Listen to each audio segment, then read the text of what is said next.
안녕하세요. 사연을 부탁해입니다. 오늘의 사연을 소개하겠습니다. 어느 날 저녁 식사를 마치고 시동생이 시어머님에게 물었답니다. 엄마, 차 한 잔 드실래요? 제가 생강차 타드릴게요. 내가 할 테니까 넌 그냥 앉아있어. 아니에요. 저도 그 정도는 할 줄 알아요. 평소와는 다르게 시동생이 생강차를 준비해서 거실로 나왔다는데요. 시누이가 신기한 듯 물었답니다. 오빠가 생강차를 다 타주고 웬일이야? 그냥 엄마한테 할 말이 좀 있어서. 그 말에 시어머님과 시누이가 긴장한 채 시동생을 빤히 바라봤다는데요. 생강차를 한 모금 마시던 시동생이 입을 열었다네요. 엄마, 드릴 말씀이 있는데요. 무슨 말을 하려고 그렇게 뜸을 들이고 있어? 엄마 숨 넘어가기 전에 얼른 말해봐. 사실은 지금 만나는 사람이 있어요. 만나는 사람이 있다니? 그럼 여자친구가 생겼다는 거야? 네, 여자친구가 생겼어요. 혹여나 시동생에게 무슨 일이 생겼을까 걱정하고 있던 찰나에 시동생이 여자친구 이야기를 꺼내자 시어머님이 반기듯 물었답니다. 잘 됐네. 만난 지 얼마나 됐는데 어떤 아이야? 만난 지는 1년이 조금 넘었고 착하고 성실한 사람이에요. 만난 지 1년이 넘었는데 이제서야 말을 한단 말이야. 아무리 말수가 적어도 그렇지 너도 참 대단하다. 시어머님이 감탄한 채 시동생을 바라봤다는데요. 시동생이 머뭇거리다 어렵게 말을 이어갔다네요. 사실은 여자친구가 전문대 유아교육과를 졸업하고 지금은 어린이집 선생님으로 일하고 있어요. 근데 왜 그렇게 눈치를 보는 거야? 그게 민영이가 전문대를 나왔다 보니 혹시나 엄마가 마음에 안 들어 하실까 봐 걱정이 돼서요. 내가 왜 마음에 안 들어 해? 시어머님이 이해할 수 없다는 듯 시동생을 바라봤다는데요. 눈치를 보며 시동생이 말을 이어갔다네요. 엄마가 우리 삼남매 모두 좋은 대학 보냈잖아요. 그러다 보니 엄마가 마음에 안 들어 하실 거란 생각이 들었어요. 거기다 형수님도 학벌이 좋아서 더 눈치가 보였어요. 나랑 같이 살 사람도 아니고 너랑 같이 살 사람인데 그게 무슨 상관이라고 그래. 네 형수처럼 속 깊은 사람이라면 난 아무것도 바랄 게 없어. 그게 민영이가 형수님처럼 속이 깊지는 않을 거예요. 근데 엄청 밝다 보니 집 분위기는 많이 달라질 거예요. 성격이 그렇게 밝아? 네, 그래서 마음에 들었는걸요? 네가 좋다고 하면 엄마는 무조건 좋으니까 신경 쓰지 마. 진짜요? 다행이다. 다행일 것도 많다. 설마 그것 때문에 엄마한테 말도 안 했던 거야? 엄마가 우리 삼남매를 얼마나 힘들게 키웠는지 잘 아는데 실망시켜 드리면 안 될 것 같았어요. 엄마 그렇게 꽉 막힌 사람 아니거든. 그나저나 성격이 그렇게나 밝아? 네, 엄청 밝아서 제가 다운시켜줘야 할 정도예요. 민영이를 집까지 바래다 준 적이 있었는데 민영이네 할머님을 마주친 적이 있었거든요. 근데 보니까 할머님을 닮았더라고요. 뭐가 닮았는데? 주머니에서 5만 원짜리 2장을 꺼내주시면서 우리 민영이랑 만나줘서 고맙다고 하시는 거 있죠. 할머니 얼굴이 어찌나 진지하시던지 웃음이 터져나와서 혼났다니까요. 평소 말수가 적던 시동생이 신나서 이야기하자 시어머님이 신기한 듯 물었답니다. 근데 혹시 민영이 성격에 다른 이상한 문제가 있는 건 아니지? 문제라기보다는 너무 밝아서 철이 없는 게 문제라면 문제인데 할머님은 민영이가 조신한 게 없다고 늘 걱정하신다고 하더라고요. 네가 그렇게 말하니까 어떤 사람인지 진짜 궁금해진다. 근데 얘기 들어보니 사랑을 많이 받고 자란 것 같네. 맞아요. 사랑을 많이 받고 자란 티가 나긴 해요. 시동생이 계속해서 예비 동서 자랑을 했답니다. 며칠 뒤 남편과 함께 시댁에 갔더니 시어머님이 예비 동서 이야기를 꺼냈어요. 예, 진우가 만나는 사람이 있다고 하지 뭐니. 도련님, 여자친구 있대요? 그렇다는구나. 게다가 만난 지 벌써 1년이 넘었다고 하더라니까. 정말요? 근데 그동안 왜 아무 말도 안 한 거예요? 너도 알다시피 진우가 워낙 말수도 적은 데다가 예비 며느리가 전문대를 나온 모양이야. 그러다 보니 내 눈치가 보였다고 하더라고. 예비 동서가 전문대 나와서 어머님은 마음에 안 드시는 거예요? 아니, 그런 건 아니고 진우가 그 걱정 때문에 말을 못했다 하더라 그 말이야. 아, 도련님이 워낙 속이 깊다 보니 그럴 수도 있었을 것 같아요. 시어머님 말을 들으며 고개를 끄덕였는데요. 시동생은 워낙 속이 깊은 사람이었으니까요. 예비 며느리가 성격이 좋고 그렇다는데 걱정이 되는 게 있지 뭐니. 뭐가 걱정이 되시는데요? 다른 게 아니고 우리 집은 워낙 조용조용한 편이잖니. 근데 예비 며느리는 아주 명랑한 성격인가 봐. 그게 왜 걱정이 되시는 건데요? 명랑한 성격이면 오히려 좋은 거 아닌가요? 우리 식구들이랑 성격이 너무 달라서 조금 걱정이 되더라고. 특히나 너무 왈가닥이면 너랑 성격이 너무 달라서 너도 불편할까 봐 그게 걱정이야. 어머님, 그런 걱정 안 하셔도 돼요. 예비동서가 명랑하고 밝은 성격이라서 저는 오히려 다행이라는 생각이 드는걸요. 사실 명절 때도 그렇고 식구들 다 모이면 우리는 내내 조용조용하잖아요. 밝은 사람이 한 사람 있어도 좋을 것 같아요. 우리 회사에도 엄청 밝은 사람이 있는데 그 직원 보면 활력이 넘쳐서 보기 좋거든요. 그래? 난 혹시나 네가 불편해할까 봐 걱정했더니 다행이구나. 그리고 도련님처럼 진중한 성격에는 배우자로 밝은 사람이 딱이에요. 저는 완전 기대되는걸요? 제 말을 들으며 시어머님이 조금 안심하는 듯 했습니다. 네가 그렇게 말해주니 마음이 한결 놓이는구나. 고맙구나. 시어머님이 제 손을 꼭 잡고 고맙다는 말을 했는데요. 시어머님이 워낙 좋은 분이다 보니 저도 더욱 잘해야겠다는 생각을 하곤 했거든요. 잠시 시어머님 이야기를 해드리자면 참 기구한 삶을 사셨다고 해도 과언이 아닌데요. 시어머님 홀로 3남매를 키워내셨거든요.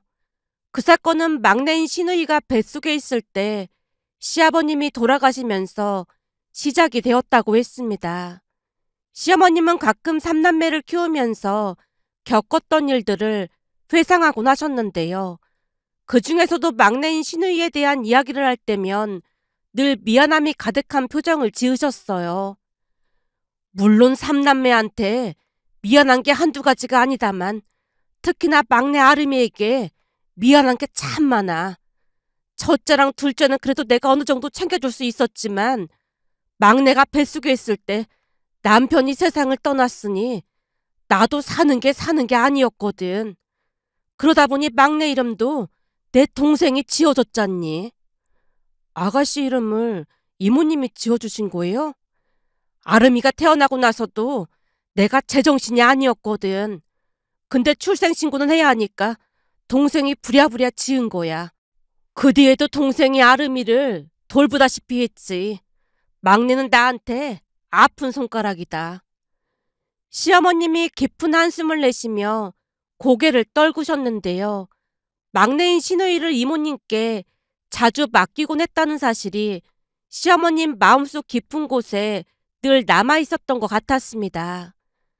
거기다 정신을 차렸을 때부터는 먹고 살아야 했으니 더욱 정신이 없었지 뭐니. 그 중에서도 가장 마음이 아팠던 것이 막내만 돌잔치를 못 해줬어. 그날이 막내 돌이었는데 바빠서 늦게 들어가다 보니 내 동생이 케이크에 촛불 켜놓고 대충 돌잔치를 해줬다는 말을 듣고는 그날 밤새 혼자 얼마나 울었는지 모른다. 그게 아직까지 한이 되지 뭐니. 시어머님이 눈시울을 붉혔기에 제가 조용히 위로해드렸어요. 어머님, 그때는 어쩔 수 없었던 거잖아요. 그래도 어머님 덕분에 삼남매가 이렇게 잘 컸으니 대단하신 거예요. 그래도 돌잔치를 못 해준 건 영 마음에 걸려. 평생 한으로 남을 것 같구나. 시어머님이 손끝을 가만히 만지작거렸는데요. 말로 표현되지 않는 미안함과 슬픔이 고스란히 전해져 왔습니다. 시어머님 눈빛에서 오랜 세월 동안 쌓인 후회와 아픔이 느껴졌으니까요. 하지만 정작 시누이는 웃으며 말하곤 했어요. 엄마, 돌잔치 그게 뭐라고 맨날 했던 말을 또 하고 그래. 난 진짜 괜찮으니까 신경 쓰지 말라니까. 이렇게 잘 키워준 것만으로도 엎드려 절을 해도 모자랄 판국이구만.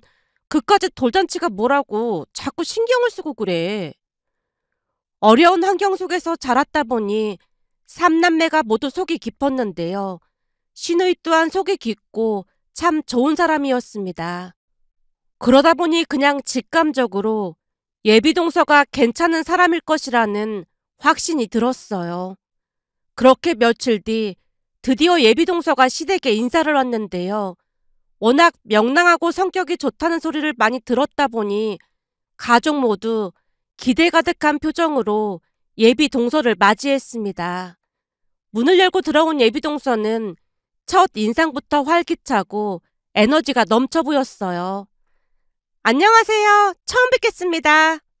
밝게 인사하며 집 안으로 들어오는데 그 환한 미소에 집안 분위기가 금세 화사해졌습니다. 예비동서는 서먹서먹이라는 단어와는 전혀 어울리지 않는 사람이었고 긴장한 기색 없이 대화를 이끌어갔어요.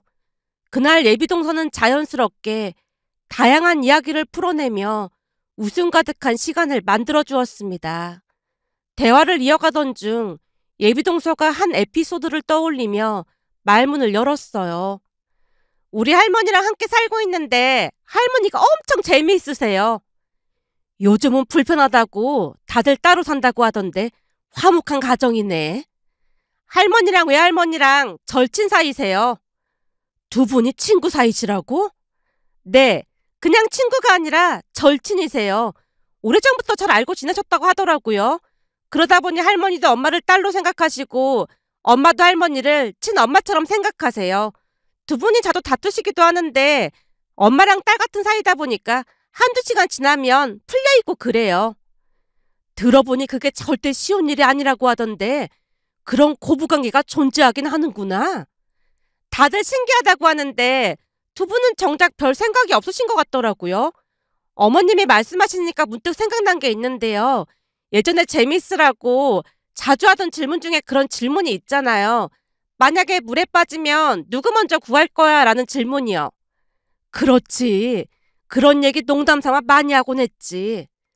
시어머님이 궁금한 듯 예비동서를 빤히 바라보자 예비동서가 놀라운 말을 꺼냈습니다.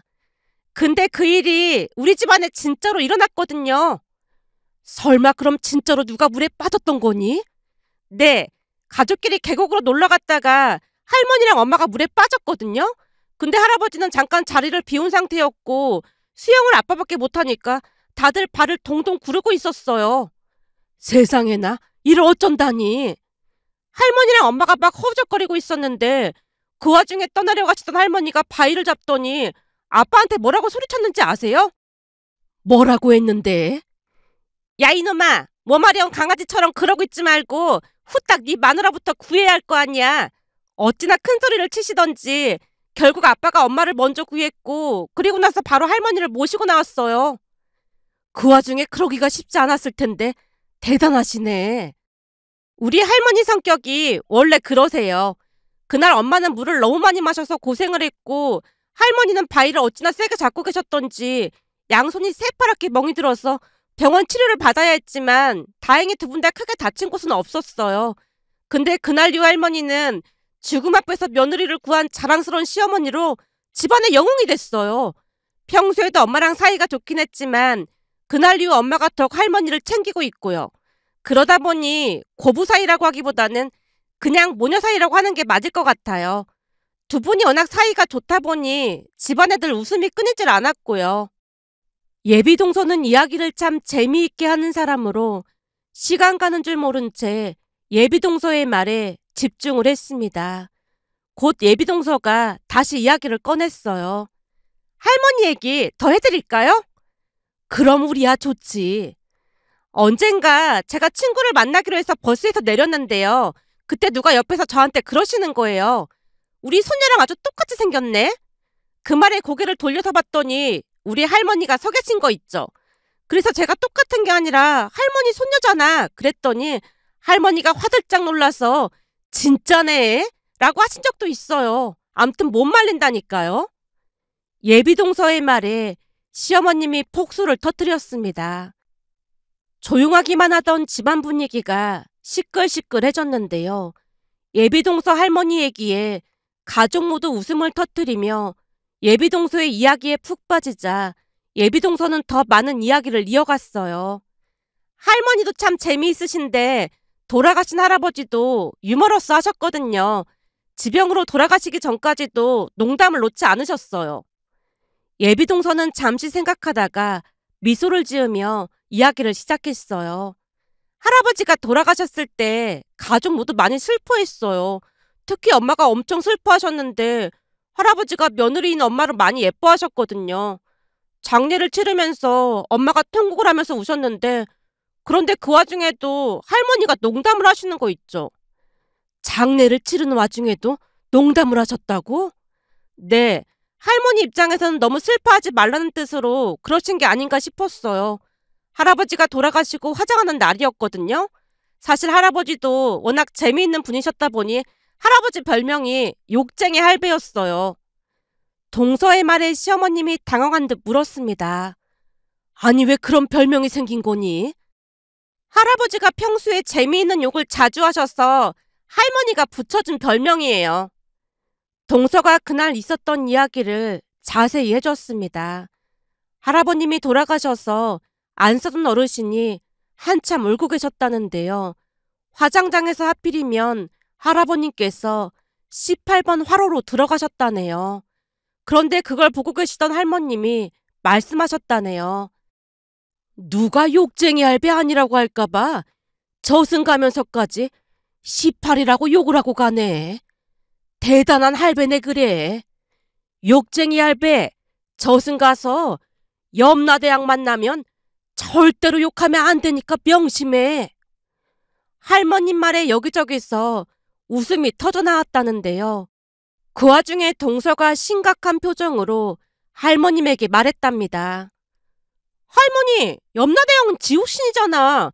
설마 할아버지한테 지옥으로 가라는 말인 거야? 염라대왕이 지옥신이었어? 그럼 부처님이라고 해야 하는 건가? 아니면 하느님? 암튼 욕쟁이 할배, 저승 가서 부처님이든 하느님이든 만나 뵈면 절대로 욕하면 안 돼. 혹시나 욕이 나올 것 같으면 주둥이를 꽉 틀어 막으라 그 말이야. 할머님의 말씀에 통곡을 하던 안사돈 어르신이 두 손으로 얼굴을 가린 채 웃음을 참느라 애를 썼다고 했습니다. 그리고 예비동서의 말에 시어머님 또한 웃음을 참느라 얼굴이 토마토처럼 새빨개져 있다가는 사과를 했어요. 웃으면 안 되는 상황에 웃어서 미안하구나.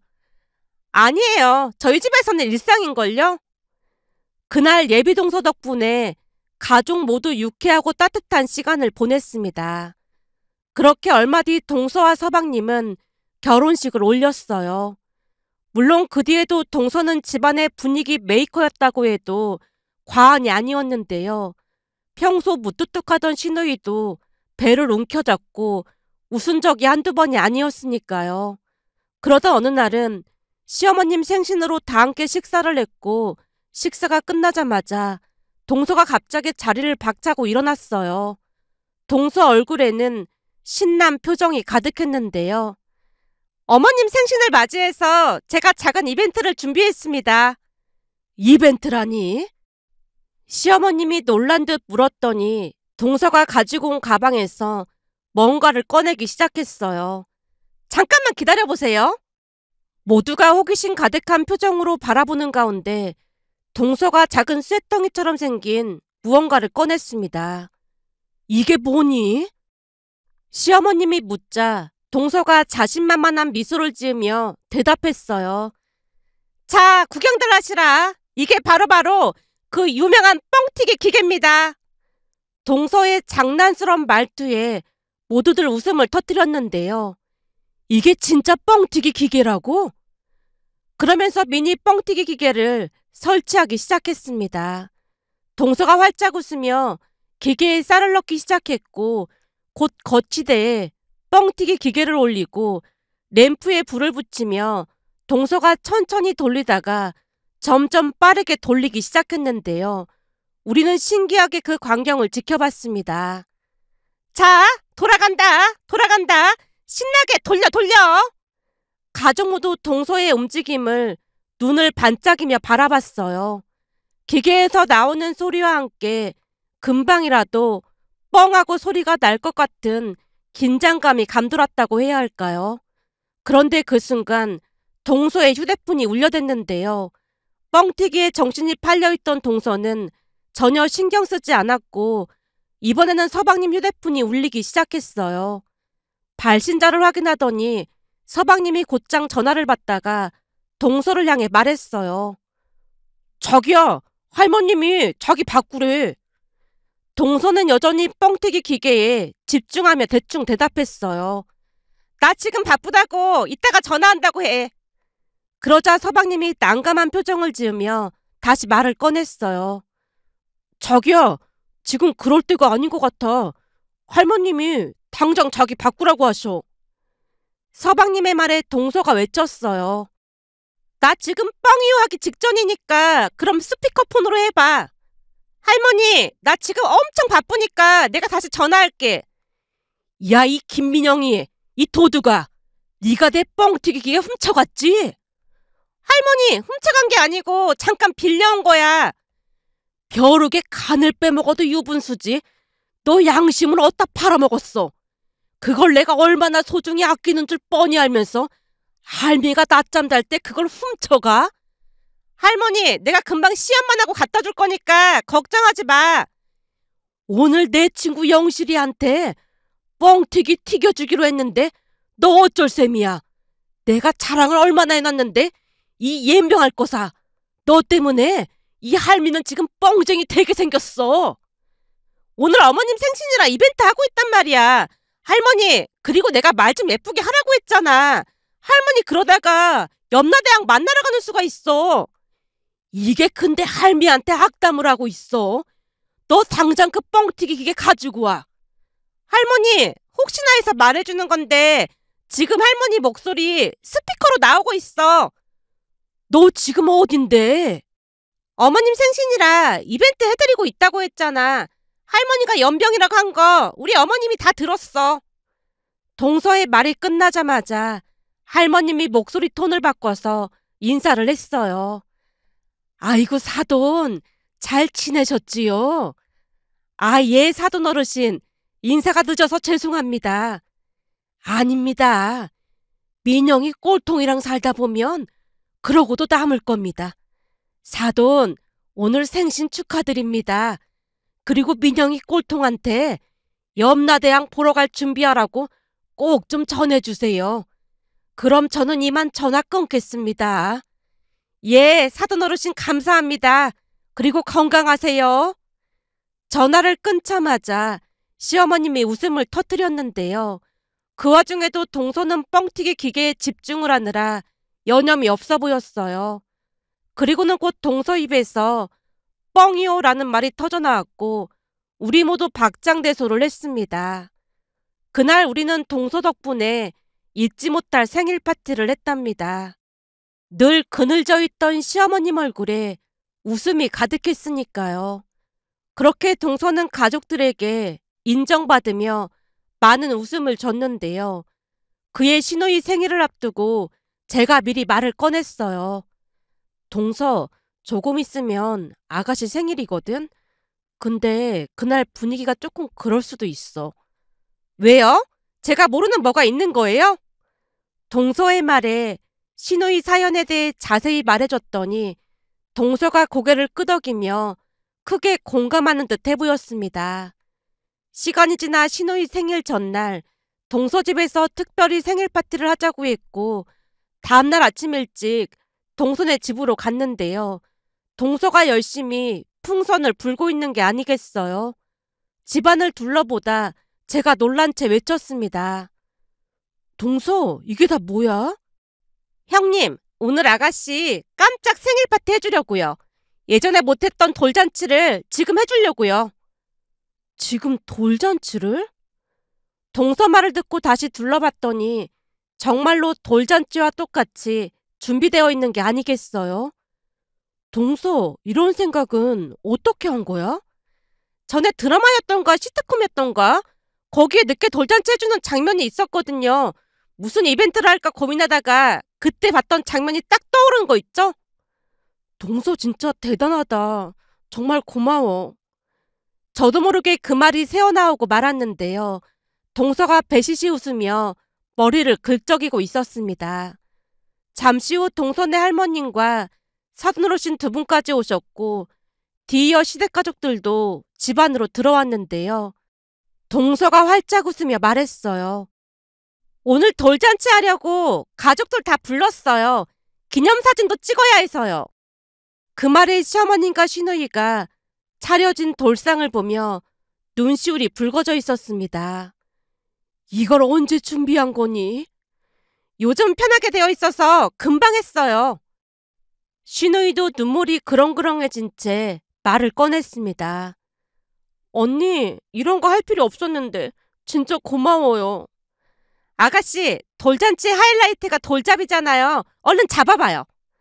동서의 말이 끝나기 무섭게 가족들이 박수를 쳤고 웃음 가득한 분위기 속에서 시누이가 진지하게 손을 뻗었어요. 그리고는 펜을 잡았는데요. 모두가 박수를 치며 환호성을 질렀습니다. 그 모습에 시어머님이 더 이상 참지 못하고 눈물을 흘렸어요. 그날 시누이를 위한 돌잔치는 온 가족에게 따뜻한 추억으로 남았습니다. 시어머님도 미안함이 조금은 덜어진 듯 얼굴이 한결 밝아 보였어요. 그날 우리 모두 입이 닳도록 동서 칭찬을 했는데요. 동서는 그저 가족을 위해 자신이 할 수 있는 일을 했을 뿐이라며 겸손하게 말했습니다. 하지만 그 마음 덕분에 우리는 더욱 단단한 가족이 될 수 있었고, 가족은 이렇듯 서로의 부족함을 채워주며 함께 살아가는 존재라는 것을 다시금 깨닫게 해준 소중한 시간이었습니다. 동서의 따뜻한 배려 덕분에 시어머님의 아픔을 치유하고 모두가 하나로 이어지는 사랑의 시간을 가질 수 있었으니까요. 이 자리를 빌려 마음 따뜻한 동서에게 감사한 마음을 전하고 싶어 이렇게 글 보내봅니다. 오늘의 사연은 여기까지였습니다. 즐겁게 보셨다면 구독, 좋아요 부탁드립니다. 고맙습니다.